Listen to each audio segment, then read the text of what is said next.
জনসমাবেশ সফল করতে নানিয়ারচরে লিফলেট বিতরণ।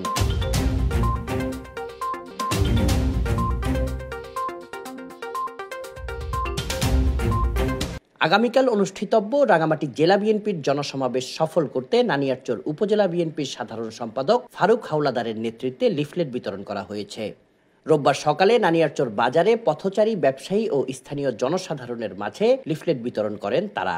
এ সময় উপজেলা বিএনপির সিনিয়র সহ সভাপতি নুরুল ইসলাম, সিনিয়র যুগ্ম সাধারণ সম্পাদক মোহাম্মদ ইউনুস, সদর ইউনিয়ন বিএনপির সভাপতি তুতি মিয়া, সাধারণ সম্পাদক মোহাম্মদ জলিল, সাংগঠনিক সম্পাদক তাবু চাকমা, মৎস্যজীবী দলের সভাপতি আসমত আলী বাচা, যুব দলের আহ্বায়ক কমিটির সদস্য মোহাম্মদ জলিল, ছাত্র দলের সিনিয়র যুগ্ম আহ্বায়ক সাইফুল ইসলাম, সদর ইউনিয়ন ছাত্রদলের সহ সাংগঠনিক সম্পাদক মোহাম্মদ রিপন সহ সকল অঙ্গ ও সহযোগী সংগঠনের নেতৃবৃন্দ উপস্থিত ছিলেন। Desk report, CST TV.